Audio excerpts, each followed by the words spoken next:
غطاء اليوم مش ولا بد، مش ولا بد. سويها ابيض عشان تعرف ان الدنيا كلها خداع ووهم.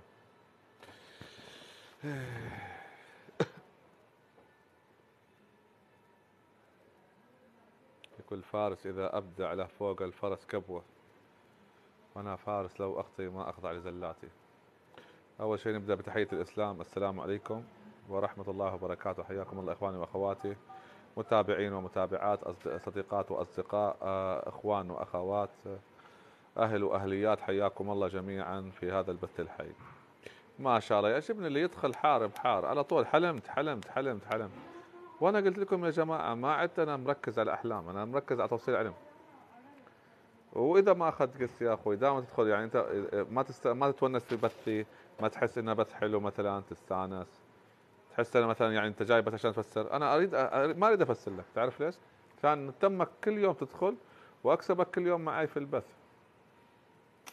خطه. هلا بك هلا بك يا جونا. مرحبا مرحبا باللي بعت لي العيون والقلوب والهذا. مرحبا بكم. شيخ غدوة الشتاء الله طلعني راح، واذا طلعتك يعني راح تقولي حلمك وبعديها تروحي ما تكلميني. لا خليك تضري كذا. سلامتك سلامتك من عينك. الله يسلم عيونكم عشان تعرفوا بعدين. ذا افضل مفسر ما شاء الله. تسلم يا بنتي. اسمك سيرينا. ندخل الاستفادة، هذا الصح، اللي يبغى يدخل يستفيد يا جماعة الخير. يعني اذا انتم وانا تسلم يا بانا. مرحبا يا بانا منور البث. سلامتك استاذ. الله يسلمك يا اسيل. الجوهرة تقول الداب الاخضر اللي ايش؟ الداب الاخضر اللي مثل الافعى في المنام مش يدل عليه. ما اعرف شو الداب الاخضر، شو هذا؟ في قرصة هنا شيء يعور. طيب الداب الاخضر ما اعرف شو اي داب قصدك عنه يا بنتي. لحظة اشوف بس في عندي مشكلة هنا. طيب نور الدنيا كلها. تسلم يا اخوي. ام احمد ما في منافسة، ما في تحديات. لازم التيك توك يعرف ان في طرق اخرى لاكل العيش. تسلم راعية اللافندر. لازم يفهم التيك توك انه في طرق اخرى لاكل العيش، مش ضروري ندخل منافسات ونبهدل بعض عشان ناكل عيش. حاولوا كلوا عيش بطرق اخرى، دوروا طريقة. تسلم يا ام زياد. ام زياد انت كنت قلت لك تطلعي ما طلعت يا ام زياد المرة اللي فاتت. لافندر انت دعمتي الحين، واول وحده لافندر سبحان الله داعمه واول وحده. تعالي يا لافندر خلينا نسولف معك. فقط الداعمين اللي هم يستثنوا من كل القوانين البشريه. عندهم فلوس يا اخي، فلوس خليه يتقدم على الناس. نكذب على بعض نفسنا ليش؟ كيف حالك أستاذ زياد؟ بعثت لي طاقيه ب3 دراهم مالكم. هلا يا لافندر يا مرحبا الساع. كيف حالك؟ دحين حبعت لك قلب. إيش يا عم أخبارك؟ لا تكوني انت الممرضه الدكتوره. أيوة أنا الدكتورة. والله شفتوا كيف طلعت 3 ايام وبعضكم بضل من سنين يحاول ما قدر. والله ما على فكره لافندر انا ما انسى الاسماء. أيوة والله دايما العظيم تنسى. انسى الاسماء. لو عارف انه انت كان خليتك دايما. شوي، كان خليتك تبعتي هدايا اكثر شويه عشان اطلعك يا لافندر. الحين بيقولوا ليش يطلع هذه كل مره. المهم ودايما أقول لك حط كمادات. وانت اللي تقولي حط كمالات سبحان الله. يقول لك من طبايع الناس النسيان، أي وانا سبحان الله. المشهور بنسياني. لو سلم علي واحد وانا سرحان ارد انسى واسلم عليه من ثاني. ما هو بغرور ولا ظنه ضعف اذهان، لكنها طبيعة قلب روحاني. رحمنا الله بما ذكره حوى القرآن، وعلمني كيف انسى ولا ارقد باحزاني. انا انسى بسرعة، لذلك لا تلوموني يا جماعة. انا انسى الناس وانسى ترى كلماتي هذه حقوق في عليها أيوة حقوق، لا مرة احد جميلة يسرقها. ما شاء لا الله، احد. تحب اكمل القصيدة؟ خواطر جميلة. بكملها يوم ثاني ان شاء الله. تفضل يا لافندر، شو المشاركة اليوم؟ تسلم يا آه آه، بكيرة. لا أنا مش أنا كنت داخلة عشان عايزة ترسل رؤية. ايوه شو تفسير الرؤيا؟ تفضلي. أيوة، عندي رؤيتين مرة قصيرة. لا هي لا. رؤية واحدة وانت بعتها طاقية ثمنها ربع درهم، يعني لا تفكر انك انت اشتريت السوق. قولي الرؤية تفضلي. رؤية واحدة. والله قيمتها $10 عندنا في السعودية، مرة غالية على فكرة النقاط. أنا بعت لك 200. ما والله و... السعودية الله وأنا يعينها الله عاطلة. يعينها. انت عاطلة؟ دكتور اكيد موفر ايام ما اشتغلت شوي. هلا يا ذات البنفسج، اكيد وفرت ايام الشغل في المستشفى. والله عاطلة لسه من لي زمان ولا جديد؟ يعني، يعني لي شهر. يمكن عندك في البنك 100,000 الحين ريال سعودي. يا ريت والله، يا ريت. طلعي الله منهم يسمع 10 دولار، مني. طلعي منهم 10 دولار. وتعلموا التوفير، تعلموا التوفير، تعلموا توفروا فلوسكم. اي والله، خبي قشك القلب اليوم اذا الاسود. ما تعرفوا توفروا فلوسكم ادخلوا معي مشاريع، انا بمجهودي وانتم بفلوسكم، وصدقوني بترتاحوا بتستانسوا والله. هلا يا ريم، الله منور البث. يسعدك يا رب. اتفضلي يا آه بنت. رأيت إنه واحدة زميلتي اسمها إهداء كانت معايا يعني في الشغل، وافترقنا يعني ما ماني متواصلة معاها. رأيت إنه أمها أهدتني لحظة عقد لحظة لحظة الماس. لحظة، هاي أم زياد لها أسبوع تدعم وما تبى تطلع، بعت الحلم رسالة بعد إذنك شوي لفندر. حلمت أنا زوجي يعطيني نقود معدنية كثيرة في يدي لكي أركب القطار. أفا يعني يباك يعني أول شيء ما شوفي يا لفندر. أم زياد تقول حلمت إن زوجي أعطاني فلوس كثيرة عشان أركب القطار. ركزي معي يا لفندر، مركزة معي امم أنت؟ أيوه أيوه. أنا لا عرفت أنت زوجك بينك وبينه مشاكل أو لا، ولا عرفت أنت كيف علاقتك في أهله، لأنه القطار قد يدل على أهله وقبيلته، ولا عرفت انت عندك عيال او لا. انت قلتي حلم يحمل آلاف المعاني يا ام زياد. تحية من الاردن، الله يحييكم يا رب. تسلموا جميعا. انت قلتي حلم ملايين الرموز له. يا جماعة الخير، بارك الله في دعمكم وبارك الله في كل ما تقدمون للبث الحي، لكن العقل زينة، ترى اعطونا معلومات تنفع. رد على الاسئله اللي سالتك اياها عشان ارجع افسر لك الحلم. تفضلي يا لفندر. الله يسعد قلبك. جو اهيد. آه طيب، أم إهداء في الرؤيا أعطتني طقم ألماس جدا جميل. كانوا طقمين، طقم ألماس وطقم فضة كده، ما مش عجبني. مش فسرناه هذا يا لفندر قبل؟ لا، هذا مو فسرناه. لف ام اهداء واعطتك عقدين، واحد رخيص وواحد غالي، وواحد اعتقد لبسيه والثاني لا، صح ولا لا؟ لا أصلا ما لبست، بس كان أخذت واحد. ايوه اخذتي واحد اللي هو اعتقد الكبير. والله هذا ايه كملي فسرناه. كملي كملي كملي، راح اذكرك فيه بعد شوي، كملي. أيوه، بس إنه أخذت الطقم الكبير وتركت الصغير على جنب، طنشته يعني. طب والله العظيم فسرتي قبل، هي حلفت لك بالله. طيب إذا فسرت خلاص، أبغى اللي هي الثانية. راحت حلم عليك بشخص. يا ماما، راحت عليك والله. افسر لك اياه مره ثانيه والبسك فيه مثل ما لبستيه اول مره، عشان تتعلم مره ثانيه. ابعثي مره ثانيه، هالمره مش طاقيه، هالمره ابعثي حوت. حوت يم 10 دولار. طيب أنا مو مفتكرة. طيب هذا وانت تنسى يا شيخ. المهم هي اللي نسيت، انا اتكلم عن النسيان طلعت هي اي اللي ناسيه. والله. ايوه صح، انا اللي حتى نسيت. قلت لك اهداء تدل على الهديه وتدل على الهدايه من رب العالمين. قلت لك العقود تدل على شخصين، واحد يكون خاطرك فيه او لك يعني تنتظريه، ولكن الثاني ما تنتظريه، ولكن بالنهايه راح تاخذي واحد. وقلت لك قد يدل ايضا العقود عقد العمل. قلت لك يجيك عقدين عمل، وحتى ذاك اليوم انت ملتي لعقود العمل. قلت لك احتمال يكون عقدين عمل، واحد فيهم انت نفسك فيه، والثاني مش عاجبك بس يمشي اللي مش عاجبك. فانت قلت لي استنى اللي عاجبني. طيب قلت لك استني ما يمنع، انت اهديت العقدين. ايه صح. راحت ايه عليكي افتكرت. راحت عليكي راحت عليكي، يلا. طيب توكلي على اوكي. الله. لا لا لا، توكلي دقيقة على لحظة. الله، الله توكلي يسعدك، على الله. الله يسعدك، دقيقة لحظة ارجع يا ابعثي أستاذ. هدايا وارجعي اطلبي اطلعي مرة ثانية، هبعت لك، يلا. بس هذه الله لا يسعدك لا يا لا استاذ لا لا زياد. لا, لا. عشان اضلك الله مرة ثانية. يسعدك، والله مرة قليل. وفي ما شيء في. ثاني، ابغى تليفونك استاذ زياد اول شيء يعني. انا ما اكلم اعطيني بنات، تليفونك ما اتواصل. اكلم بنات، ما اكلم لا، بنات. عشان تفسر لي في الخاص. الخاص تعرفي كم انت؟ تعرفي كم انت الخاص؟ الحلم الواحد ب 18 دولار. لا مو مشكلة، تمام، ما عندك اي مشكلة. اقول لك في 100,000 في البنك ما رديتي علي.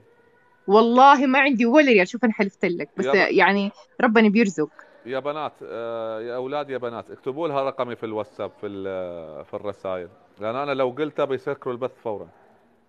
عرفت شلون؟ اه طيب معلش استاذ زياد. وانت بالنسبه لك ادخلي على جوجل امم او يوتيوب، اكتبي رقم التواصل واتساب مع اياد العدوان. راح تلاقي ايوه. فيديوهات بنزلتها عايده، وبنزلتها ذات بنفسج، وبنزلتها جوهرة العين، راح تلاقي شهرزاد، راح تلاقي فيديوهات مليان. حتى انا حتلاقي عندي بثوث، تلاقي تحت في الوصف مكتوب الرقم.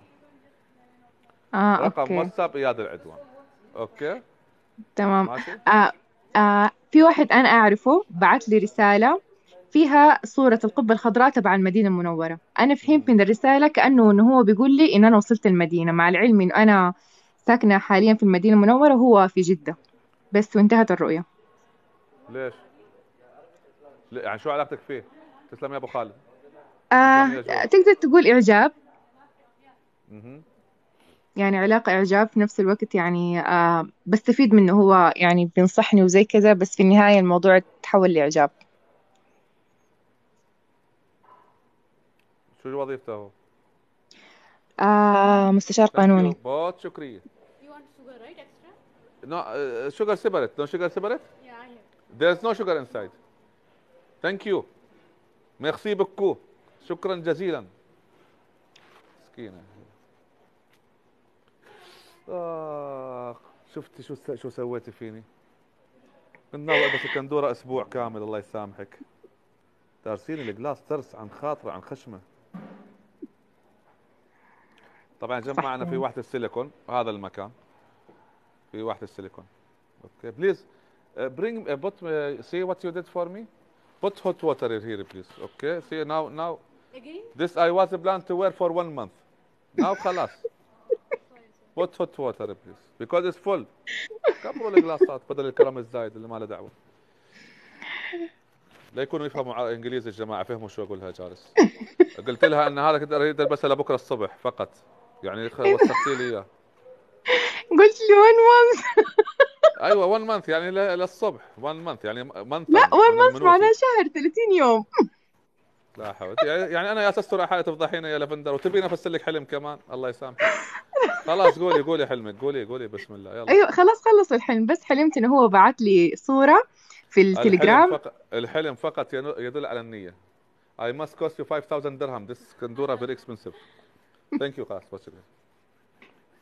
والله لحظة انت وجهك علينا خير ما شاء الله طيحت البنطلون.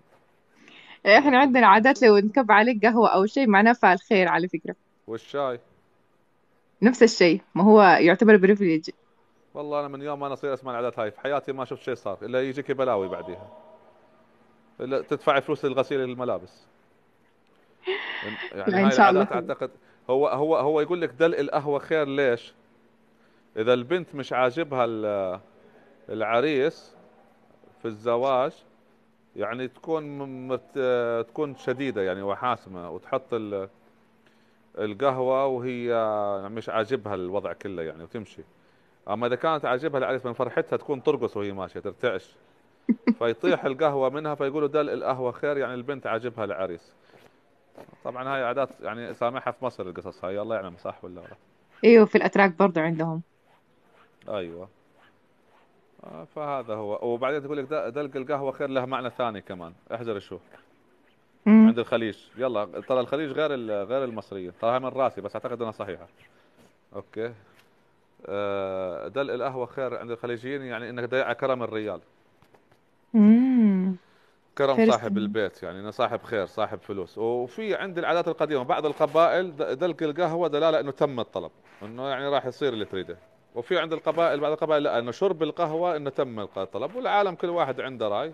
في النهاية حلمك يدل ان هذا الانسان نيته صالحة حتى الان.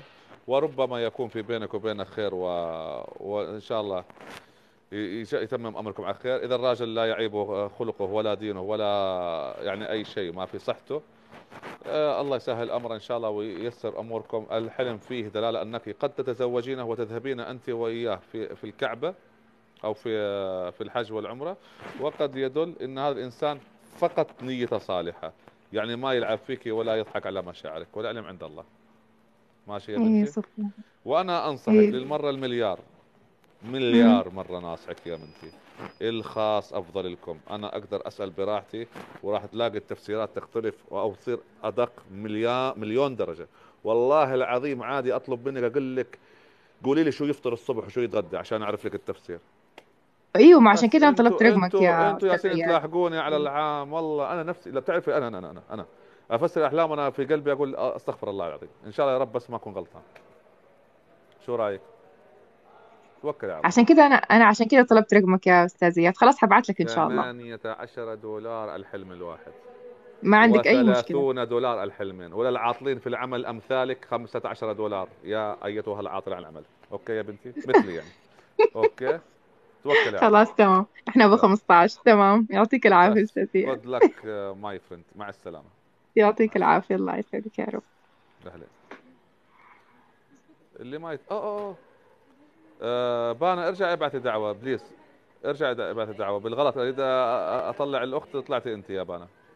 معلش. I am very sorry sister. بليز. والله كل الربع عندي هنا. شو ام زياد، رديتي على السؤال ولا لا؟ قست، الله يسعدك يا رب ان شاء الله. قست، الله يسعدك. ما شاء الله 108 ياسين يتابعوا البث. ويشتكون في الجزائر يقولون 107، ضربتكم عين 102. طيحوا طيحوا، يلا ارجعوا 7، يلا ارجعوا 7. المهم ما شاء الله يشتكون في الجزائر، يقولوا انت تتاخر في البث. طب اسوي لكم اياه اي ساعه؟ الساعه 6 كيف في توقيت الامارات، او 7، او الساعه 8 في توقيت السعوديه. امم والله في ثنتين خوات حرقوا الشات هدايا، وينكم؟ باخذ بانا وبرجع لكم، بس ذكروني بانفسكم الداعمات. الو. نعم يا مرحبا بان. استاذ. نعم يا بان. هذا هتطلع تكلمي يا يا رب. بنيتي. ايه استاذ عم بسمعك. انطقي يا بانا، انطقي. ايه استاذ. هلا اسمعك بوضوح. سامعني؟ نعم يا بنيتي أنا تفضلي. كنت حاطة السماعات فما كان طالع صوت. اللي غلط اذا على السماعات، والسماعات انت شو ايوه عم تلفونك اقول ما لك شاء يا الله؟ استاذ منور. النور بوجودكم. شو تليفوني تلفونك؟ جالكسي. جلاكسي المفروض متوافقين مع السامسونج اللي عندي، يعني نفس العائلة. شفت يا استاذ، بس احيانا هيك بتجي ما بعرف حالات. تمام. لا شوفي، انا انصح دائما بالاجهزة خذوا الاصلي، خذوا الاوريجينال اللي من الوكيل نفسه في الاجهزة، غير هذا مش صح مشكلة شكلها. والله. صح يا استاذ والله معك حق. يحط كيفك لك انت يا استاذ؟ ماركة طمنا وبراند عنك. انا بخير، دام انتم بخير يا بانا، وسعيد الحمد دائما لله. بتواصلك. الله ان شاء الله رب العالمين الحمد ما لله يا يحرمني استاذ. منكم. ولا يحرمنا منك يا استاذ، ويعطيك الصحة وطولة العمر. امين يا رب. تفضلي يا بانا، ما هي المشاركة لهذا اليوم؟ لا، عندي اليوم حلم قصير جدا. لا كان لو عارف كان خليتك تدفعي هدايا اكثر، ما بكفي وردتين. طيب تفضلي يا خلص، بنتي. لك نزل لا لي لا ابعث والله لك والله والله هدايا. مثل بنتي. يلا امزح معك يا بنتي، تفضلي. تسلم يا استاذ. حلمت بجدتي المتوفية انه انا رايحة لعندها على البيت، وكان معي رجالين غريبين يعني ما مم. بعرفهم. وطلعنا على الدرج استاذ، وكان الدرج كله عليه ورد جوري احمر، مم. وكان محطوط بفازات وفيهم مي، وانا كنت شايلة مم. وردة وطالعة على عند جدتي بدي اسلم عليها واعطيها الوردة، وهيك شفتها وصافحتها وقبلتها وبس. مم. انتهى. وكيف كانت علاقتك بجدك قبل ما تموت؟ كثير كثير كنت بحبها استاذ، يعني بضل بدعي لها ودائما بحلم فيها. وشو اعطتك هي في الحلم؟ ورد؟ ما لا، ما اعطتني شيء، انا اللي اعطيتها وردة جوري احمر. يعني تحققين أمنية كانت تمناها لك خلال حياتها، الله يرحمها. تحققين أمنية امم. كانت تتمناها لك خلال حياتها، والعلم هي عندك. هي الصراحة أساس كان دائما بتتمنى تشوفني إني يعني عروس وأتجوز، بس للأسف ماتت وما شافتني. والحين خطبتي؟ لا. أكبر غلطة يا بانا في إنه حياتك راح تغلطيها، اعتقادك واعتقاد بعض المشاهدين أن من نحبهم إذا ماتوا غابوا. هي موجودة وتراكي، ويوم فرحك توقع تجيك عادي في الحلم وتحضنك أو تبارك لك. الأموات يلا يا أستاذ. تموت أجساد ولا تموت أرواح، صح. والأرواح موجودة قبل الأجساد. بعرف أستاذ، أنا كتير بحلم فيها ودائما بحسها يعني معي حتى ربنا موجودة وما سبحانه وتعالى بنساها. لما امم. يتوفانا الموت شو يأخذ الروح، يجي الملك الموت يأخذ الروح، مش سبحان الله. يقضي على الروح.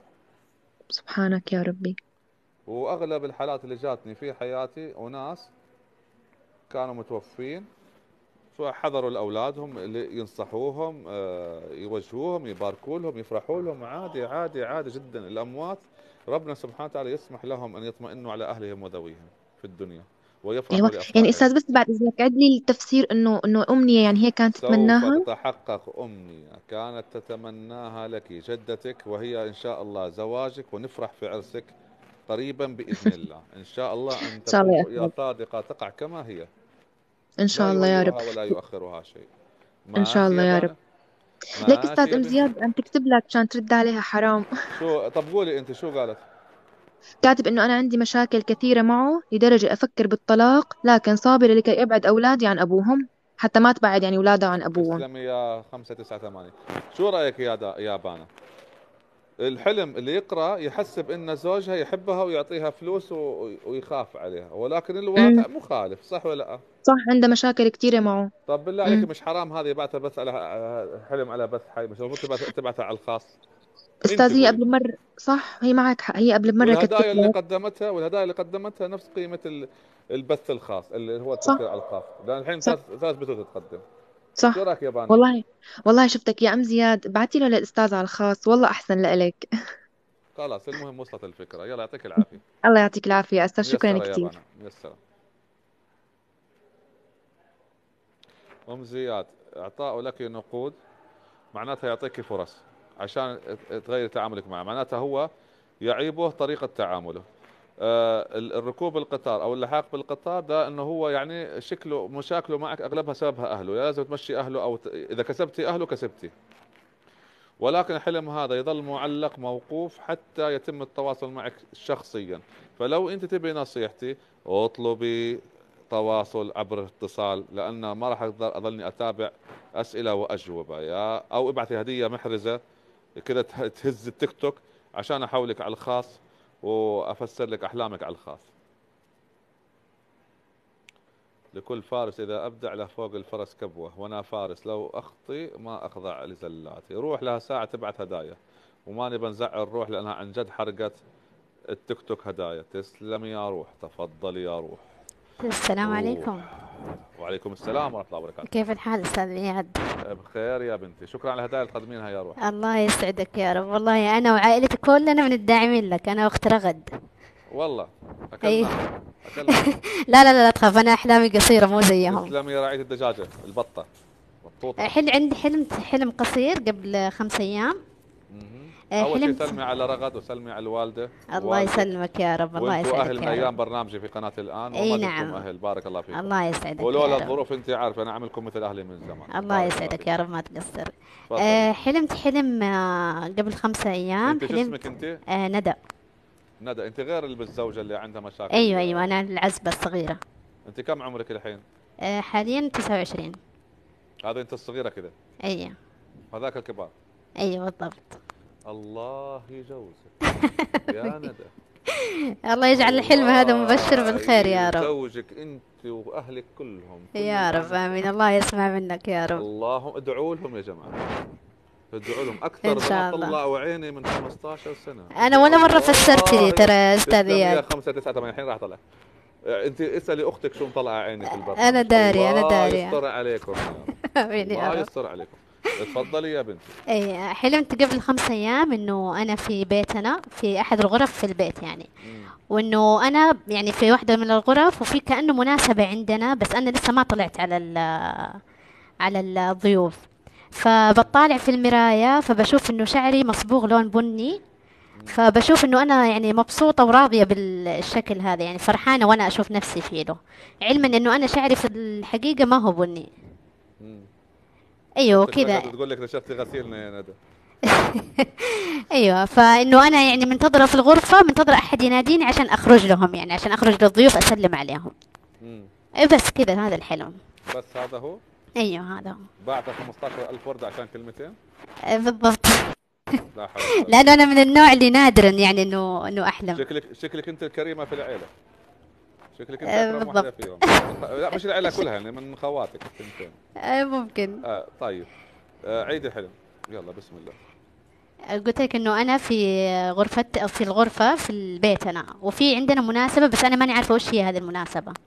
فواقفه قدام المرايه فبشوف انه شعري مصبوغ بني، فانا ناظر في المرايه مبتسمه وراضيه انه فرحانه انه شعري لونه بني، مع العلم انه انا اصلا شعري في الحقيقه ما هو بني، لونه اشقر. فمنتظره احد انه يجي يكلمني انه اخرج اسلم على الضيوف، يعني انا ما ادري ليش انا في الغرفه لحالي. ايوه بس كذا يعني، بس انه كنت فرحانه بشكلي. انتوا كلكم نفس الاحلام من يوم البرنامج قناه الان للحين، كلكم تتجوزوا اخر احلامكم، كلكم اخر احلامكم زواج. اختك غدير تزوجت بس الله يعينها على الظروف اللي صارت عندها شويه. ايوه من بالضبط. جارتها. واختك رغد انخطبت بس ان شاء الله يسهل امرها. امين يا رب. وانت الحلم يدل ان في ناس رايحين يجوا يطلبوك للزواج، انت حتكوني متشككه انه يتم الزواج. مش متأكدة، ولكن سبحان الله راح يكونوا متمسكين فيكي وراغبين فيكي بشدة. هو في موضوع هذا الأسبوع، يعني أنا حلمت هذا الحلم واليوم الثاني على طول. لا إله إلا الله. يفسر الحلم ما يلحق يطلع الحلم، ما شاء الله، الله أكبر. خمسة وخميس عليك يا إياد، خمسة وخميس، الله آمين. يحفظك. آمين يا رب، الله يحفظك يا رب. الحلم يتحقق سبحان الله. الله يحفظك. فأنا عشان كذا مصرة إنه أنا يتفسر الحلم عشان أطمن يعني. لا اطمني، الناس إذا شافوك أو جايين يشوفوك إن شاء الله يتمسكوا فيك بإذن الله ويكونوا مناسبين إذا بإذن كانوا هم واحد أحد. المقصودين. إن ولكن شاء الله. حلم عليه ختم الجودة بإذن الله. إن شاء الله كل عائلتكم تتزوج. إن شاء الله بإذن ونفرح الله. فيكم. مش إن نفرح شاء الله فيكم، بإذن نفرح. الله، ونعزمك بإذن الله على فرحنا. تنورنا والله. كان عزمنا على فرح القدي، كان عزمنا على فرح ما ادري مين. والله يا أنت شيخ قلت أنا الكريمة فيهم، خلاص ابشر من العيون. والله انت شكلك اللي فيهم ما شاء الله عليك، شايل الحمل.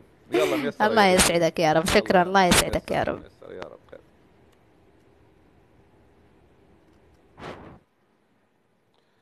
راحت ذهبت مع الريح. ام زياد انت بين الناس طالعه. وين في واحده اسمها بحرف السين كيا، ما شاء الله عليها ما قصرت، حرقت البث هدايا. طبعا انا اخذ الجميع بس الاولويه فقط للداعمين. اصلا اعتقد بكره اسد يمزح شوي معنا، يضحك يهوهو هنا قدام الناس. اللهم امين يا رب. الاخ اللي بعث له دعوه ليش ما طلعت يا اخوي؟ بعث لك دعوه انا. اسمك بكر. ما بكر. اسمك شو يا اخوي؟ معك انا معك. اسمع بكري. بكري، يا حيك يا بكري، يا مرحبا، حياك الله. الحين بطلعك يا جور، لا تشيل جور، انت بعد بكري على طول، لا تعيطيني، لا تبكي لي على البث، الله يرحم والديك. والحين بطلعك. تفضل يا بكري. انت بكري دائم كنك ولا انا غلطان ولا اسمك بس بتشابه اسماء؟ نعم. يب. انت مش داعم، انت اول مره تتابع البث ولا متابعه قبل؟ لا متابعه قبل، بس متابعه من بقالي يومين يعني. بس يومين. نعم. وفي ناس نعم. قبلك من سنين يا بكر، ما- من سنين. يلا حظ. ماذا فعلت لله؟ حظ حلو. ماذا دعواتك التي تدعوها في أطراف الليل حتى يتحقق بيومين فقط وتتواصل معي؟ ما شاء الله عليك. أنت ربنا قريب من يتقبل الله يا دعاء. بكري. بكري من وين تكلمني؟ الحمد لله. الحمد لله والله. وين انا أنت بكلمك عايش؟ من أي قطر. دولة؟ مصر ولا قطر ولا انا السودان؟ مصري بس عايش في قطر. لا تكون متابع عندي في الواتساب ولا أول مرة تتابعني أنت بالبث الحي؟ لا اول مره والله. أول ما شيء عنديش الواتساب بتاعك. أتشرف فيك يا بكري، وأنا سعيد الحظ الله إني سمعت يعزك. صوتك. وإن شاء الله ربنا الله يقدر لا يعزك. يغرك دعابتي ومسحي، لأني ما أريد البثوث تكون عملية كذب ورياء وكل واحد عامل حالة دكتور. أريد أكون طبيعي مثلكم. ولا أنا الأحلام أعزك أخاف ربنا الله. فيها في كل حرف وكل كلمة. أطمنك يعني. اعزك الله. ويمكن صار عندي مع استمرار في التفسير فترات سنوات طويلة، صار عندي الموضوع أسهل من بعض الآخرين. الحمد لله والشكر. ربنا يزيدك تفضل يا أخوي، ويبارك فيك. تفضل يا أخوي. بس انا شفت رؤية من يوم كم يوم علي كده صوتك وقرب خالي. المايك من فمك لو سمحت.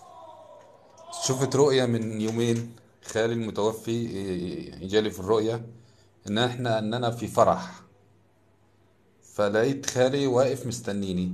بس خالي ده متوفي، واقف مستنيني على نصة الشارع وعمال ينادي عليا يقول لي يلا يلا يلا. المهم رحت معاه، دخلنا بيت عمي في كتباني كتاب يعني عقد قران يعني. أيوة. بتاع مين مش عارف، هو الفرح بتاع مين انا ما اعرفش. بس ابن عمك ورحنا مش بيت ابن عمك. عمي، رحنا دخلنا الأوضة هناك وقعدنا، ولقينا في عمي وابن عمي وشخصين كمان، وقعدنا وخلص وقمت على صلاة الفجر مم. وفقط. بس. تسلم يا اخوي، يقول صحتين وعافيه يا اخوي اياد. انت مين؟ محمود الصفدي ولا انا غلطان؟ محمود الصفدي، اذا انت صاحب الحساب اكتب اسمك على الحساب يا اخوي. عيد الحلم يا بكري. الله اللي هنا. بقول لحضرتك شفت رؤيا ان انا في فرح، موجود في فرح، وخالي دوت المتوفي لقيته واقف مستنيني على اول الشارع امم بينادي عليا متوفي بيقول لي خالك. يلا يلا عشان نروح يعني نكتب الكتاب او عقد القران يعني. ايوه. فرحت معاه ودخلنا الأوضة بتاعت القعدة، المكان يعني، ولقيت عمي قاعد وابن عمي ونفرين تانيين وشخصين تانيين. امم فابن عمي بيقول لي انت كنت فين، ما حدش بيشوفك ليه؟ قلت له في الشغل وكده يعني، مم. ومش فاضي وكده. بس فقمت على يعني بعد صلاة الفجر، بعد الفجر كده بربع ساعة قمت صليت وخلاص. خبرني عن وضعك الاجتماعي والصحي والوظيفي يا اخوي. انا شغال الحمد لله، ومتزوج وعندي ولدين. عندك اي مشاكل في عملك في وظيفتك؟ لا والله. عيال عمك كيف علاقتك فيهم؟ وخالك المتوفي اللي في الحلم طبعا. كويسة يعني، خالي علاقتي بيهم كانت كويسة يعني جدا. عمك كيف عمك اللي ولده كان في الحلم موجود؟ عادي، علاقتي بيهم حلوة حلوة خالص يعني. كيف صحته كيف صحته؟ حلو كويس. كم عمره؟ عمر عمي مم. يعني ممكن في الخمسينات كده، في آخر الخمسينات. اللي كان في الحلم ولده في العرس. اه. والله يا اخوي الحلم هذا اول شيء من الاحلام اللي يفضل يعني انك انت ما تدور على تفسيرها طبعا. اه. رقم اثنين، في دعاء، جزء منه دعاء لخالك وترحم عليه، وجزء منه تواصل مع ابن عمك تقول له يطمئن على صحة والدك ويتجنبون الخلافات والمشاكل فقط. لا ده بالعكس، كان قاعد في بيتنا النهارده يعني، عمي ده كان ايوه. موجود في بيتنا النهارده. احسن. قول له روح دكتور افحص. ماشي. خير. قول له. طب معلش، في حاجة تانية كمان، معلش بعد إذنك. لان شوف في. اذا ما عندهم، شوف اما ان تكون رؤيا صادقه تقع كما هي وفعلا واحد من اولاد عمك يتزوج وتروح تحضر عرس وتكون رؤيا صادقه لا تفسر، يعني خلاص هو العرس حيصير وانت شفته مقدما فكنت من اه. المبشرين. واما ان نعم. تكون رؤيا الاعراس تدل على الهم والمسؤوليه والتعب والخساره. مم. فربما يكون عمك او حد من عياله يعني في امر يحتاج انه يركز عليه او يهتم فيه صحيا فقط. إن ذاتس ات. شاء الله خير. طيب. ماشي يا اخوي معلش بس والعلم في حاجة عند الله. تانية، معلش. مم. لا حلم ثاني ما راح اخذ. انا سعيد وشرف وصلك، بس انا لو انا بعطيك حلم ثاني المفروض كل الناس اللي في القائمه لا ياخذ بس كل واحد قصير كلمه. والله، مش طويل، قصير. وكل يعني واحد ممكن حيصير عنده حلم 4 كلمات قصير أو يطلع. 5 كلمات. كل واحد حيصير عنده حلم كلمتين 3 كلمات حيطلع. لا لا، ما أنا بقول لك ما عشان مش هو أبقى انا كذاب، قدام أربع ربنا خمس سوف كلمات اسال عن كل حرف مش عن كل كلمه، تخيل. أنا عارف، أنا عارف. معلش. لذلك اقول لك يا صديقي الصدوق تابع البث وان شاء الله راح يفسر حلمك في الايام القادمه. خلينا نكسبك بكره ولا بعد معنا. حياك الله. ولا يهمك، أنا تحت أمرك على طول، موجود إن شاء الله، حياك الله طالما الله أنا يحفظك. لقيتك وكده مش فهتابعك على طول يعني. حخليك ابدا. وان شاء الله اذا جيت قطر اكون عندك من اصدقائك واتعرف عليك عن قرب إن وافسر شاء لك الله بإذن احلامك الله. كلها لا تشيل هم. اوكي. ربنا يخليك ولكن الحين في ويبارك في نظام فيك. ماشيين عليه ما اقدر اتجاوز، يعني في علي برضو انا ولا يهمك. متابعه ولا مثل ما يهمك. انت المهم يلا يعطيك العافيه. الله يعافيك. بارك مع الله فيك. السلامة.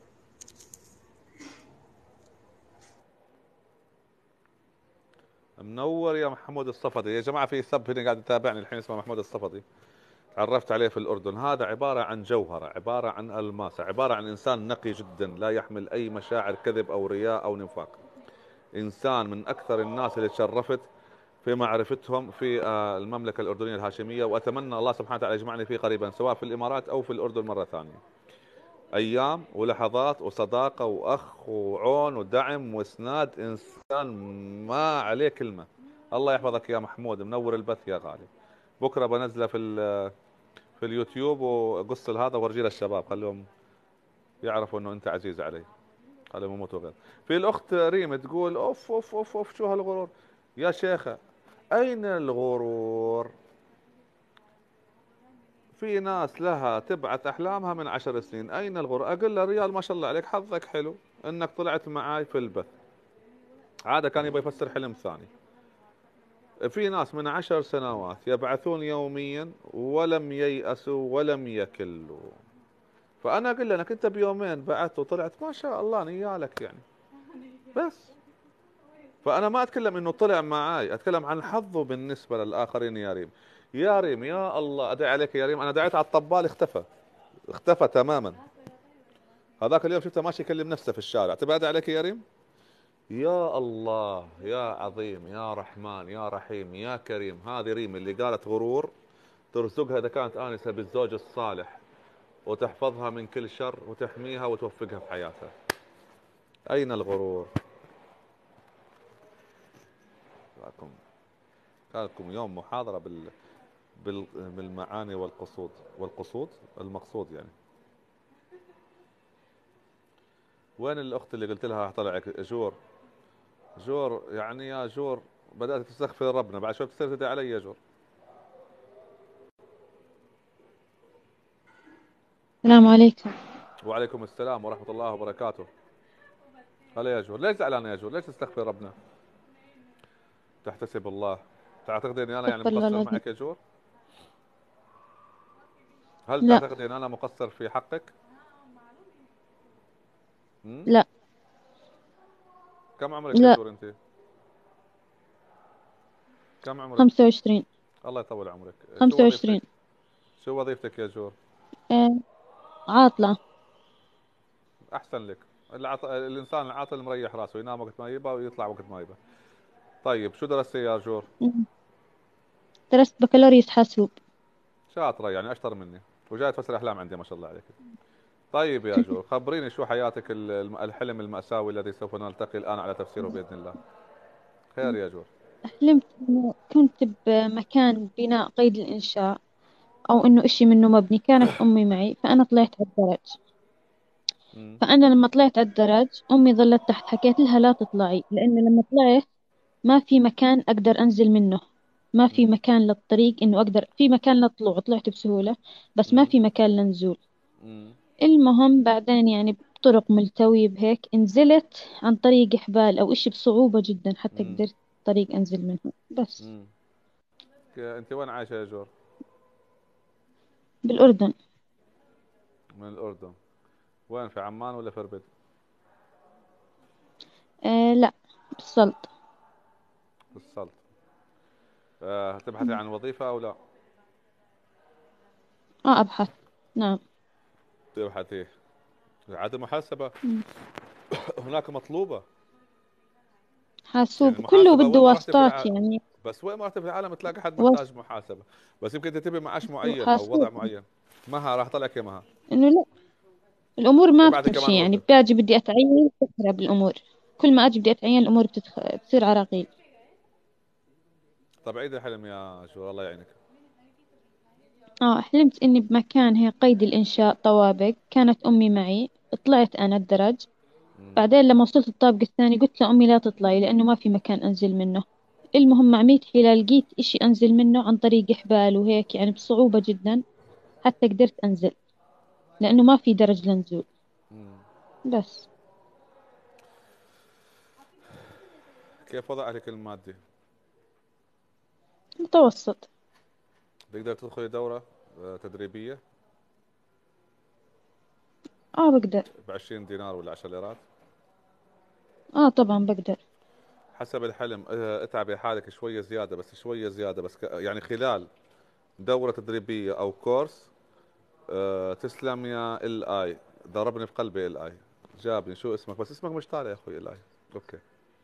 حسب الحلم ان خذي دورة او تدريب، وخلال هاي الفترة قدمي على وظيفة، راح تلاقي وظيفة سهلة ميسرة وتتوظفي فيها وتبدأ حياتك بالشكل التصاعدي. عاد الحين كنا تنازلي في الحلم.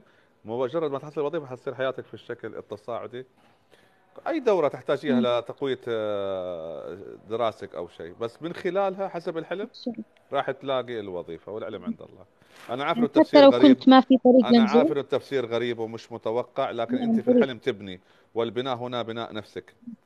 طالع على طابوق وطالع على مم. حيطان. هو بناء. تبني نفسك، أنت تستمري في بناء نفسك، وسوف تأتيك حسب الحلم فرصة العمل اللي عند أقدامك. ومش راح تكون صعبة لأنك نزلتي لها نزول ما طلعتي لها. فراح تكون مسهلة بس بصعوبة وميسرة. نزلت، ما كان في طريق. راح تنجحي. امشي ورا كلام. تسلم يا اس يا رب. هات اوكي. تابعينا يا بنتي وان شاء الله ربنا طيب ييسر شيخ، امورك. ممكن سؤال ثاني؟ سؤال ثاني، حلم. مش حلم. خير. لا لا لا لا. هسا أنت من خلال خبرتك يعني لما يتأخر الفرج وما في إشي بزبط، لا دعاء ولا أي إشي، يعني بيكون الله ما بده يستجيب ولا إيش؟ يعني شو البلا فيه؟ يعني شو بكون؟ بيكون اختبار فقط لصبرك، لسعة صبرك. لأن ربنا سبحانه وتعالى يحب المؤمن القوي، مش الضعيف اللي ينهار قدام الأزمات. عرفت شلون؟ طب كيف فيكون أعجل اختبار الفرج؟ لصبرك. ما في تعجيل، في دعاء. وخير الدعاء ماذا؟ كل شيء في الحياة مربوط في الدعاء. حتى الأنبياء كانوا يدعوا. تخيل مع أنه نبي وكان الملائكة تنزل عليه وتطلع، كانوا يدعوا ربنا. فإذا هو أفضل طريقة للفرج هو الدعاء. اللي يقول لك أكثر من الاستغفار. بارك الله فيك. يعني فقط حتى لو يصيبني فقط يأس. أهم حاجة، ما في شيء اسمه يأس.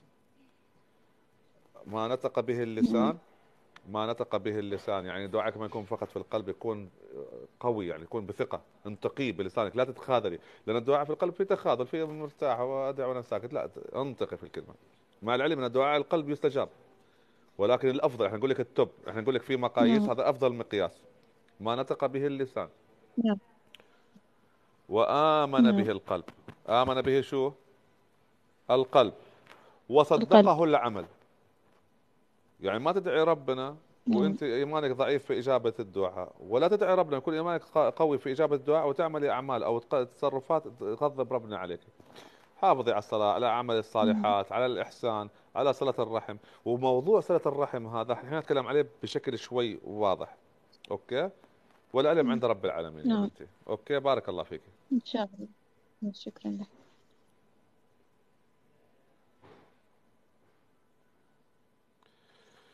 موضوع صله الرحم زين ذكرتني الاخت فيه. راح اطلعك يا اس، بس اذا طلع حلم طويل راح ارجعك. اوكي. في ناس يعتقدوا صلة الرحم انه صلة رحم كل شخص، اي حد من الاقارب، حتى لو ابن عم خالد مدري شو، هذا صلة. لا يا جماعة، صلة الرحم، الرحم هو ماذا؟ رحم الام. اذا المقصود صلة الرحم الاساسية هو كل قريب او اخ من رحم امك، مش من اهصلها. هذول لهم الاحترام والواجب والاهتمام. اوكي. ولكن الرئيسيين والمقصود فيهم بصلة الرحم هي الام والاخوان والاخوات، هذول التوب، هذول البيسك، هذول اللي ما في مزح فيهم. فلما اقول لكم صلاه رحم، في ناس يقول لك انا مزعل خالي، مزعل عمي، مزعل، لا لا لا لا، انت مش مزعل خالك ولا عمك. رحم امك مين طلع منه؟ اخوانك واخواتك. الاخرين امر في التعامل معهم بالاحسان. الحين بيقولوا هذا، يعني هذا كلامي انا، وجهه نظري انا، لاني انا من ضمن تخصص اللغه، دراسات اللغه. انا ما احب الف وادور كثير، ما احب اوزع نفسي، ابعد، اضيع نفسي، احب يكون المعنى واضح. وهنا صلة الرحم في شو؟ في المعروف. في المعروف. اذا امك وابوك حسب القرآن اذا طلبوا منك شيء يغضب الله، لا تنفذ وعاملهم بالاحسان، يعني بابتسامة، بتعامل جيد. ولكن ما حد يطلب منك شيء من اهلك او اخوانك يغضب الله او يضغط، حتى اذى نفسك، حتى لو انت صلة الرحم هذه تحتاج منك انك انت تسهر زيادة، تتعب زيادة، تقدم زيادة عن طاقتك. انت هنا ضرر، بما انه في وقع ضرر مقابل هذا الصلاة، انت مش ملزم فيها، مش ملزم فيها. هذا رأيي الخاص. اذا حد عنده رأي اخر يتفضل يقوله، بس انا هذا رأيي الخاص، لاني انا ادور وادرس وابحث، ما اسمع، ما احفظ بدون فهم، ما اعيد بدون استيعاب. اتضح ان في عندنا الاف الاف الاف المعاني والرموز والامثال الشعبية مبنية للأسف على آراء الاشخاص، مش مبنية على منطق ولا على مبدأ ولا على دين. عادات وتقاليد متناقلة الناس تمشي عليها بدون تفكير، بدون استيعاب. فلازم نبدأ من اليوم الطالع نراجع نفسنا ونفكر، نسأل نفسنا لأي درجة هذا المعنى واضح أو مش واضح. ما أحمل نفسي معنى أنا مش فاهمه، ما أحمل نفسي معنى مستحيل أو مش متقارب أو متوافق مع الكلمة. والعلم عند الله. وأنا ما قلت الكلام هذا لأن يمر علي آلاف آلاف آلاف الحالات من ضحايا صلة الرحم.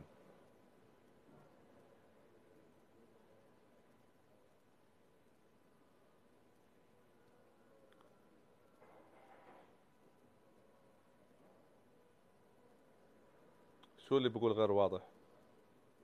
البث ولا الصوت ولا شو؟ الأخت اللي بعت لك دعوة، بعت لك دعوة يا تسنيم. تسنيم أنت من وبعد بعت له اس الداعمين، وبعد بعت له كلينتون. كلينتون السلام وين عليكم. كلينتون؟ مش بعت كلينتون بده يفسر. ايش معنى كلينتون بيفسر؟ ليش الحكام والرؤساء والاغنياء ما يفسروا احلام؟ ليش الفقراء بس المتورطين؟ لحظه شوي. الو. معك اصبري بس، اصبري. اخذت الداعمين الثلاثه عشان اكون اعرفكم ما انساكم. مين اللي يتكلم الحين؟ واحد فيكم تصدق؟ انطقي يا اختي. سلام. تسنيم كيف حالك؟ سلام لاباس الحمد لله. شو لا رايك باس. لاباس؟ بارك الله فيك يا ابو. الحمد لله. قتلنا الصهد. الحمد طلعت لله. بالراس. تفضلي يا تسنيم. شكرا على الدعم. طبعا الثلاثه اللي الحين معي في البث الداعمين، الثلاثه مداعمين، وراح يكونوا اخر داعمين معي، ما راح اخذ احد بعديهم الا يمكن احب اعلق او اشوف حلم محدد ممكن اخذه، لكن الحين الرئيسيين معنا حتى اخر البث الثلاثه عفوا الحلوين أستاذ إياد، في الطيبين اللي داعمة طالعين. قوية بعد مين اسمها واز. اسمها وين؟ واز آخر رقمها 732. بالله عليك ما تقرب لك. لا والله العظيم، بس لأن داعمة يعني. اخذتها واز، بس وين تطلع واز؟ بتطلع فوقكم يعني؟ خليها، إيه. اذا ما طلعت بناخذها. هاي والله طلعت فوقكم. اما يا اخي شكلكم حلو، 1 2 3 4 ما شاء الله عليكم، برج سويتوا قدام، ما شاء الله تبارك الرحمن، الله يحفظكم. تفضلي يا تسليم تقول عشان ما ناخر الجماعه، تفضلي. نعم. حلمت أنني في دار جدي القديم علي صوتك يا قديمة. تسليم، لا اطلق البث واطلع منه الحين. علي صوتك، تفضلي. مع السلامه يا نور سابق، حلمت بارك الله أني فيك. في دار جدي القديمة. ايوه تسمع فيك؟ اسمع فيك. انت من تونس؟ ألو. انت من تونس ولا من وين؟ تسنيم، تسنيم يا تسنيم. ألو. تفضلي تفضلي، قولي الحلم، قولي كلمي بلغة الإشارة، يلا كلمي، يلا سولفي. تسنيم. حلمت أنني في دار جدي القديم، في الخارج مش داخل المنزل، خارجا. منزل جدي خارجا فقط. طيب. كانت أختي ومرت خالي خارجين رايحين العرس، وأنا قلت لهم استنوني نحضر روحي ونجيكم نروح معكم. ايوه. المهم أنا دخلت للدار.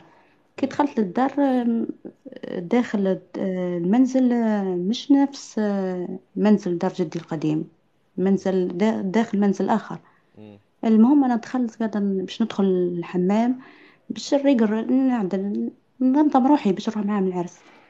المهم ما دخلتش، قاعدة نستنى، ما عرف شكون كان داخل. من بعد جاء ولد خالي، هو في الحقيقة ولد خالي. جاء ووقف، وانا قاعده نستنى، ومن بعد لحقت ومشيت معاه مع مرة رايحين ماشيين في الدار داخل. المهم بصح داخل الدار شكل مش نفس الدار في الحقيقة، دار جدي. انا وهو القدام وانا ماشيه وراه. كانت غرفة باب تاعها قزاز. كانت مرت خالي واحدة أخرى، مش اللي لقيتها لبرا رايحة العرس، واحدة أخرى. تسنيم انا كم مرة قلت لكم ما تقولوا احلام كنا طويلة على تهضر البث؟ معاه ودرت روحي مش نسمع تسنيم فيها. كم مرة قايل لكم ما تقولوا احلام طويلة كيف؟ على البث؟ كم مرة حاكي لكم لا تقولوا احلام طويلة على البث؟ هاو نكمل. هاو مازال جملة ونكمل. كملي يا تسنيم، كملي. مرت خالي كانت في الغرفة، غرفة باب قزاز. هي تهدر ودرت روحي مانيش نسمع فيها. درت روحي مانيش نسمع باش ما نهدرش معاها. ولد خالي كان قدامي، كان هاز ما عرفش هاز كانه كرواسون ولا حاجة حلوة ياكل فيها. وانا كنت خارجة نلحق فيه. بعد قال لي كاين تسنيم غطي روحك كاين رجالة. تسنيم عندك واتساب؟ وانا تسنيم هكا خرجت تسنيم كان حول خرجت من المنزل حول كأنه تسنيم، هل كان في تفهمني؟ شارع وكافي تيجي. تسنيم تسمعيني؟ الانترنت ناقصة شوي مش نسمع فيك يا عمي منيح. تسمعيني؟ ردي علي يا بنت الحلال، تسمعيني؟ دوكا نسمع فيك. تسمعيني؟ قولي اسمعك. راني نسمع فيك دوكا. تسنيم ابعثي لي على الواتساب حلمك برسالة صوتية أي لو نسمع سمحتي. فيك. تسنيم قولوا لها تبعث لي الحلم على الواتساب رسالة صوتية يا جماعة، ابوس القدم وابدي الندم. قولوا لها تبعث الحلم مالها على الواتساب، يلا اكتبوا لها واتساب. ايوه روحي على الواتساب يا شيخ، ابعث الحلم عندي. انت عندك رقم الواتساب؟ اكتبوا لها يا جماعة، اكتبوا لها، ما شكم تكتبوا لها. دوك اكتب انا يعني؟ نعم اكتب لي.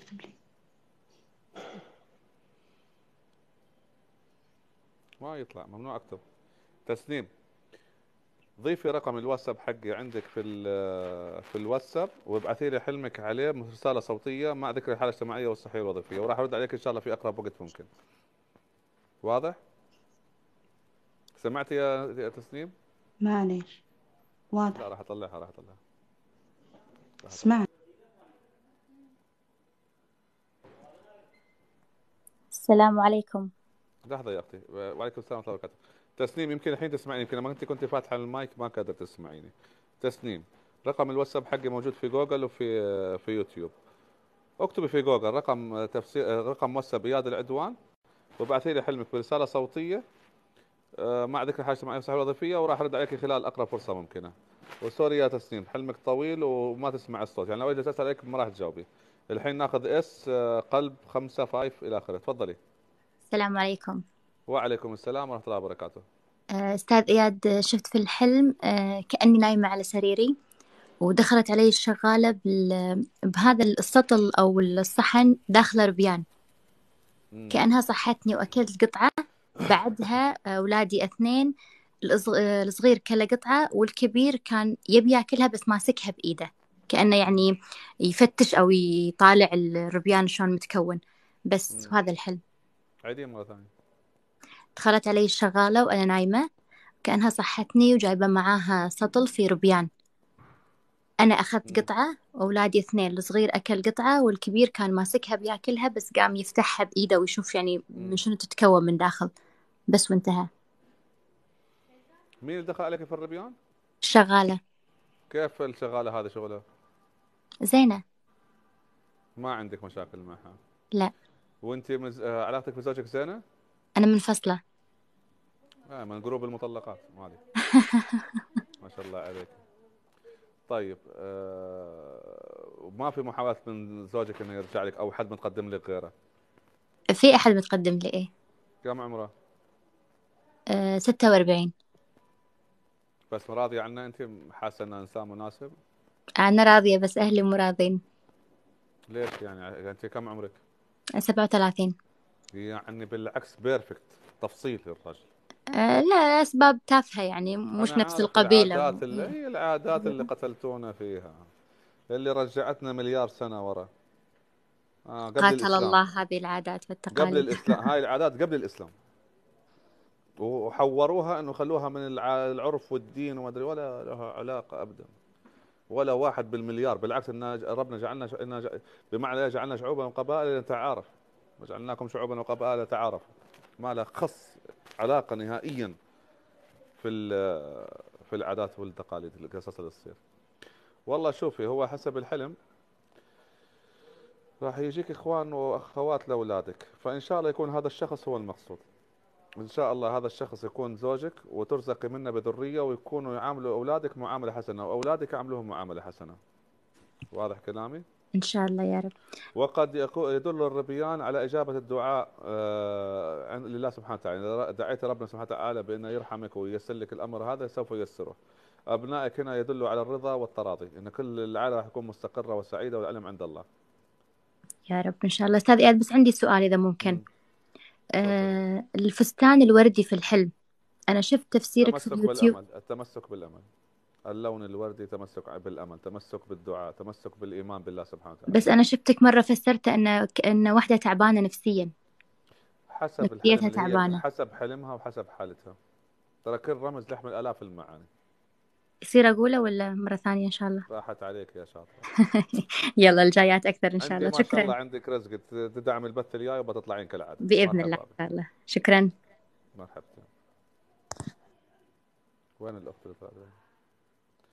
تفضل يا الآي. مرحبا. مرحبتين يا السلام عليكم. كلها بنات، الرجال الشباب ما يدعمون، عشان كذا انتم ما تطلعون. خلوا في قلبكم شوية كرم يا أخي، اطلعوا دعموا. تفضلي يا بنتي. كيف حالك أستاذ إياد؟ سرك الحال يا أستاذي. شو اسمك بالخير؟ الآي، أستاذة الآي. مرحبا بك. أنا حلمت إنه أنا قاعدة أطالع التلفزيون على قناة مكة، يعني أشوف جدتي وأبوي، كأن جدتي شايلة شيء بس أنا مو عارفة إيش هو. أنا كأني أطالعهم البيت، هم يعني رايحين للكعبة، حواليهم عمال النظافة لابسين أخضر.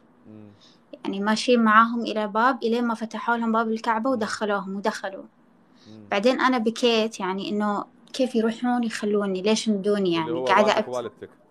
لا، والدي وجدتي أمه. عايشة جدتك؟ أي عايشة. الله يحفظها. طيب بعدين طلعوا هم راحوا، بعدين أنا رحت الكعبة فجأة، لو أنا يعني بمكة يعني، بس الحرم فاضي ما في أحد. فدخلت الكعبة. يوم دخلت يعني كأني زي اللي أتسلل عشان ما حد يشوفني. بعدين يوم دخلت داخل أشوف تمثال الصقر وتمثال فيل. الفيل عليه سرج أحمر، والصقر يعني كأني قاعد يعني زي المتاحف اللي يكون عليها أسامي وهالأشياء. يعني كأني قاعدة أقرأ إنه كرامة، شجاعة، قوة، شي زي كذا بالصقر. بس الفيل ما قريت اللي عليه، وانتهى الحلم. شو الحلم الغريب هذا؟ انت كيف علاقتك في والدك وجدتك؟ كويسة. عندك سفر انت للسعودية او شيء؟ اقول لك انت من وين تكلميني؟ أنا في الإمارات. ريحي راسك، ضيفيني على الواتساب واطلب اتصال بكره، او ابعث الحلم مرة ثانية بش اسمه برسالة صوتية. الحلم بما انه في رموز معقدة، صقر وفي عندك شو اسد، وفي عندك لا، ولدك فيل. وجدتك فيل. كمان فيل. فيل وصقر فيل بس داخل فيل فيل الكعبة. فيل فيل. آه. ابعثي على الواتساب الحلم، بلاش ترى، كل اللي احولهم هذا مجانا. اوكي، عندك رقم الواتساب؟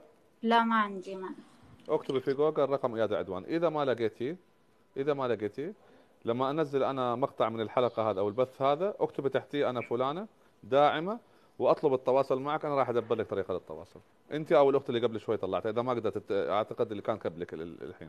ماشي يا آخر بنتي؟ مقطع بتنزله يعني؟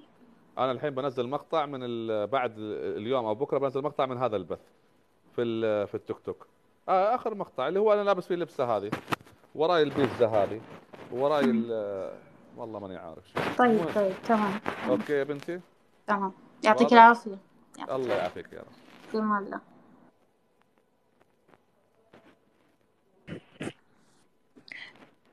الاحلام تحتاج اسئله، راح احولهم على الخاص لسبب بسيط جدا، لان الوقت خلص يا جماعه عشان يبندوا. انا سلام. بحاول اخلص البث. انا يعني اوريدي يعني الساعه صارت 1:18 يا جماعه، سيكون 1 الحين عشاني، ما ينفع كذا، عيب حقهم وحقي انا. تفضلي يا اختي. السلام عليكم ورحمة الله. وعليكم السلام ورحمه الله وبركاته. الله يعطيك العافية. أنا حلمي قصير جدا. رأيت إني أنا وبنتي رحنا السوق وأبغى أشتري شنطة زي شنطة جارتي المتوفية الله يرحمها. ودخلنا المعرض الأول ما لقيت نفس الشنطة، دخلت الثاني لقيتها واشتريتها. لونها بني وهي ماركة يعني كأنها ماركة شانيل، وما أعرف بكم، يا 600 يا 300، واشتريتها وخرجت أنا وبنتي. بس هو ده الحين. عيدي حلمك.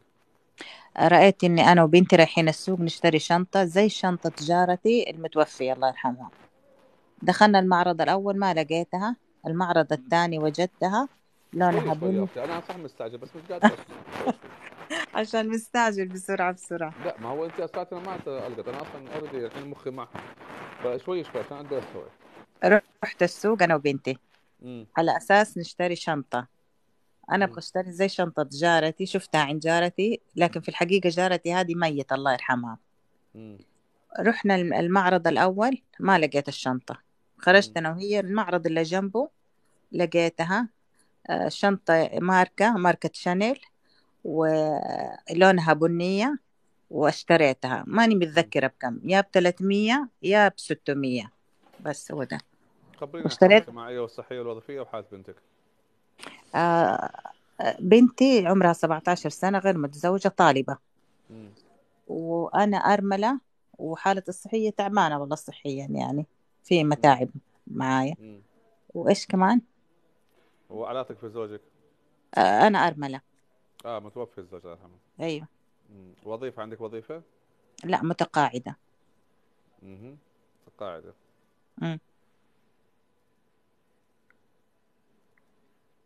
ذهابك للسوق بحثك عن فرص في الحياة لك ولبنتك. انت كم عمرك؟ أنا 54 سنة. الله يطول عمرك كل يومين. آمين يا رب. عمرك. شراء شنطة الشانيل معناته في شيء في قلبك كبير راح تحققينه في الأيام القادمة، ولكن يحتاج منك سعي أو اجتهاد. امم بنتك راح يكون لها دور كبير في حياتك في المستقبل، او تحتاج اهتمام كبير منك، لانه راح يكون لها دور كبير في حياتك، برضه نفس المعنى، ولكن تحتاج اهتمام منك حاليا. لكن أمم. الحلم يعتبر معلق. ليش؟ لان مش عارفين احنا نمسك المفيد في الحلم، او الشيء اللي هو الرئيسي. احنا عندنا الرئيسي ان في عندك انت تفكير بالحياه والمستقبل والفرص، ودلاله إن في عندك فرص كثير او عروض كثير موجوده، وفي عندنا شيء في قلبك ربما تتمنيه، ولكن الاخرين ينظروا عليه ان نظره يعني دون، او يعني ما يقدرونه مثل ما تقدرينه. يعني كيف اوصل لك اياها؟ في شغله في قلبك تتمنيها وتحس انها سبب لسعادتك، ولكن خايفه من راي الناس من حولك او نظرتهم لك. فهمت ايوه علي؟ ما اعرف شو هي. لذلك انا اقول لكم دائما التفسير العام مضره وليس مسره. التفسير العام مضره وليس مسره. حتى انا ما اخذ راحتي في الاسئله، بس أمم. انتم تبوا كذا، شو اسوي لكم؟ لا لا، عاد انا اول مره اعرف انه عندك واتس، لكن ان شاء الله خلاص والله احاول. ما ادور حد يجيني على الواس، انا الواس لانه بس الاولويه لهم كمشتركين، ولكن والله العظيم ما ادور. انا ممكن اذا عندك اي مفسر غيري يخاف لا ربنا يعرف يفسر، روحي له، انا ما ادور حد يجيني. بس انا اقول لكم من باب المصلحه العامه ان تفسير العام كذب، يعني الإصابة فيه قليلة جدا، والرموز اللي أنا أجيب فيها أكون نفسي شاك فيها، لأنه ممكن نفس الرمز لو أنا أسأل أسئلة أخرى يتغير التفسير. فاهمتك، صحيح صادق. أنتوا طيب حرين، أنتوا طيب ماشيين على طيب. الكلام اللي في الساحة. اكتبوا لا لا، إياد العدوان في جوجل، والله بتلاقوا ان شاء الله رقمي موجود، وروحوا تعالوا على الواتساب وشوفوا الوضع كيف. ان شاء الله، بس اخلص من هذا الحلم. طب جارتي اللي هذا الحلم متوفيه. مثل ما قلت لك، بنتك في عليها علامة استفهام، بنتك محتاجة منك اهتمام. ايوه أوكي، ولكن راح تكون تسعدك في المستقبل، راح تكون يعني أفضل من الحين. ما أعرف شو المشاكل، عندها مشاكل في الدراسة أو في التعامل؟ يعني هي ما شاء الله ممتازة في هذا، بس في مشاكل في المدرسة، صح، في أشياء. تحتاج اهتمام، مم. وراح تكون بنتك سبب لسعادتك في المستقبل. كيف وشلون الله سبحانه وتعالى فقد اعلم، لاني انا ما قدرت اوصل لمرحله في الحلم اني اعطي رايي بثقه او باطمئنان. بس أيوة إن شاء الله. بارك الله فيك. الله يجزاك خير، شكرا، تسلم، امين، مع يعطيك السلامه. العافية، شكرا، السلام. طلعني. اطلعي يا اختي اطلعي. ما أعرف نعم، أنا. طلعني. انا طلعتك. باي باي. السلام عليكم أستاذ إياد. هلا، وعليكم السلام يا مها، مرحبا بك. طبعا قبل ما أقول حلمي لازم أقول إن أنا قريبة رغد ولا بتذبحني. اكلنا هوا، ما هو اصلا صوتكم نفس البحة على فكره، ترى كلكم العيله نفسها، يمكن حتى جدتك نفس الصوت. انا دائما اسمع صوتكم اقول من اهل رغد، إيه بس مهددة. خليهم هم يعلنوا عن أنا حال. داخل البث وأشوف رسائلها في الواتس قولي إنك قريبتي. اقول لك انا عارف، انا قلبي دليلي. حلمك طويل ولا قصير؟ لا لا قصير. خلاص حولي على الواتساب لاني تاخرت انا. إيه خلاص تمام مو مشكلة. اكيد عارفه الواتساب. لو أدري ما قلت إني قريبة رغد. لا ريحي راسك، حولي على الواتساب لان الوقت خلص يا جماعه، تمام والله تمام عشان أبشر. ياشروا لي بان يعني حنسكر. إن شاء الله إن شاء الله. اوكي، مرحبا.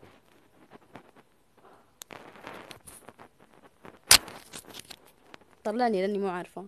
اطلع يا اختي، توكلي على الله.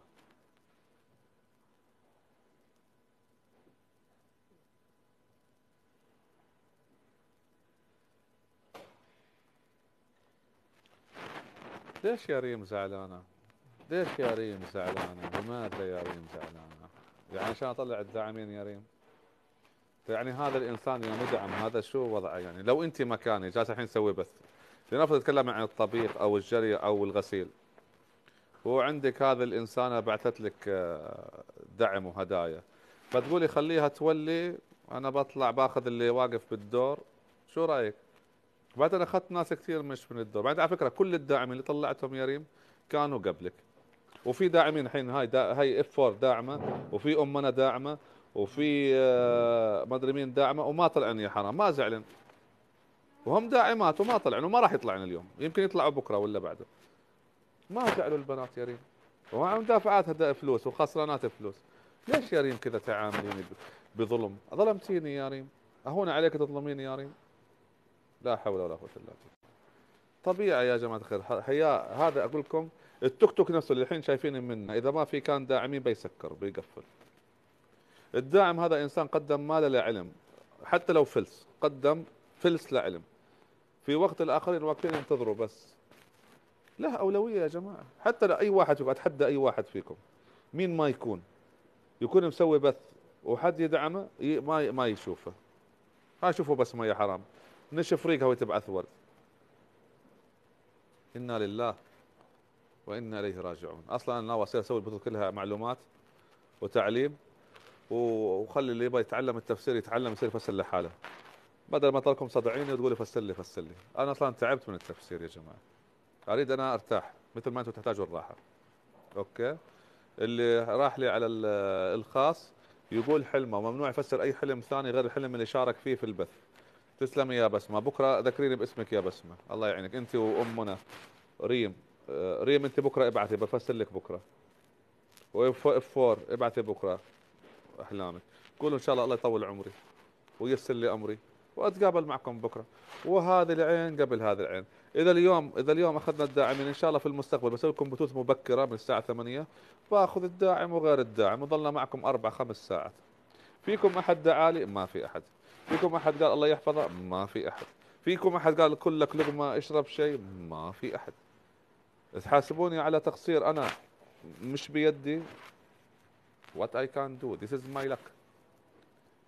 كف الكندورة الحين راح اغسلها ب5 دراهم، يعني $2 كندي، عارف. تسلم يا مصعب، منور يا مصعب يا ابن العم. الجوهرة معلش يا جوهرة راحت عليك. اللهم ارحمنا واغفر لنا ما تقدم من ذنبنا وما تأخر، اللهم يسر لنا ما تعسر، اللهم اجعلنا من عبادك الصالحين. حتى التقي فيكم ان شاء الله او بكم في القريب العاجل، اقول لكم السلام عليكم ورحمة الله وبركاته.